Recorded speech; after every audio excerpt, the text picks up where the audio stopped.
next segment we call Let's Get Loose With It. Okay. And this is all about just kind of giving us some off-the-cuff answers. So, Oh, good. Yeah. Hope you have the beep button ready. So tell us, what's your favorite karaoke song? So I used to be proud of this until I grew up, and now it's not something I don't think I should be very proud of, but I secretly am. I actually have a go-to that is no matter what, no matter where I am, I do it. And I actually do it with my best friend. That sounds weird. But shout out to best friend. Yeah, Andrew Smith, best friend in the world. He's my brother. But we do this Forgot About Dre, right? Okay. And he's Dr. Dre, and I'm Eminem. And we do it everywhere we go. Matter of fact, when we're in Denver, we'll probably find a karaoke bar and try to do it.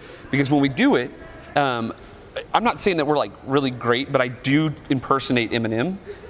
Like I try to get like really down to the level that it's like, oh, and it has gotten to the point where like usually when we go do somewhere, the crowd when I hop into the Eminem part is like, oh, that's not bad. You know what I mean? Like you can see them go, okay, that's not. And I'm not bragging, by the way. I've honed this to the point that we go to this bar here in Houston called Christian's Tailgate. Used to go there all the time, and every single Friday night that we went, I always got at least a free drink from the owner after we did the song. So that means something. Oh, it does. And if it was a really good night, like if the crowd was really good and we killed it, we'd get an open tab. Wow. Oh yeah, it was amazing. And when you're 25, 26, 27, getting an open tab, you know, from singing a song was like, I am God. You know what I mean? Yes. And we haven't done it probably in over a year, but we'll probably try to find somewhere in Denver just to like, for nostalgia's sake, to go do it. But Forgot About Dre, no questions, every single time. That's the first one that I'm doing, and then I might do like a Bohemian Rhapsody if I have time. Okay. Yeah.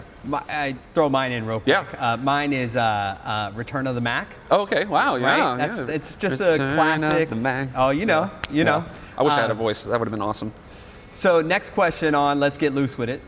Tell me an embarrassing childhood story that just resonates.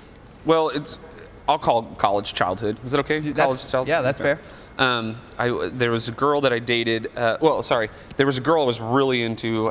This is my, God, it must have been sophomore, junior year. I just turned 21, so whenever that is. And I had gotten invited to a crush party for her, Tri-Delts. Shout out to them, I guess. I don't know why, but anyway, this girl, her name's Katie. I was really, really into her, like super into her. I don't even think she knew I existed. You know what I mean? Like, and she had actually dated a couple of my friends, which looking back, I'm like, oh, this is so bad. Anyway, got invited to a crush party, and I was dancing with her at, I think it was called Salty Dog is the name of the bar in College Station. I don't even know if it's around anymore, but we were dancing, and I'm not a good dancer at all, like especially if it comes to like, what do you call it, like your club music. Yeah, club music. I don't even know what I'm doing. I'm like, what do I do with my hands? Improvising. Yeah. And so I was, and this is not inappropriate. We weren't like dancing inappropriate, but I was behind her during a part of the song, and I was just like kind of doing this like, yeah, what am I doing type thing, and I was chewing gum, and I felt a like strand of her hair like just happened to like make it like kind of like graze against right here, and just like when I was fishing in Alaska, it was like a lure to a fish, right, to a salmon. This piece of hair perfectly just captured that gum, and it just went whoop, right out of my mouth and into her hair, and it like went like into her hair, and I was like, oh my god. So I like tried to like, without her really noticing, I tried to get it out, and then she realizes kind of what's going on, and she was such a sweetheart. She was like, oh no, did you get gum in my hair? I'm like, yeah, I'm so sorry. And she was like, no big deal. And she puts her hair over it, whatever. And it just got way worse. And then to the point that I ended up going up to the bar and I asked for 2 handfuls of ice.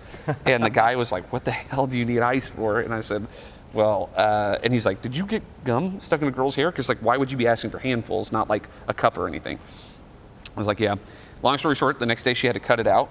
But we ended up dating. Like 2 weeks later, we started dating. And so the joke I always made after that was I would go to bars and just take gum and throw it in girls' hairs when I was trying to find a date. But it was horrifically embarrassing because like I could see the moment before it all happened. It was like flashing before my eyes of, well, there goes my chance with her getting gum. Like, and it was, I tried to pull on it and stuff. Oh, it was so bad. Very embarrassing. But you got a second date out of it. Right? I did, yeah. We dated for like 3 months or 4 months. So, I mean, I guess it paid off. I don't know. Yeah. Well, hey, man, thank you so much Yeah. for being with us. We really appreciate you sharing everything, giving us an overview of the company, giving us some insight into you as an entrepreneur. Really interesting personal life, right? Yeah, no, absolutely. It's been great. Thank you so much, and thank you all for tuning in. We'll catch you next time.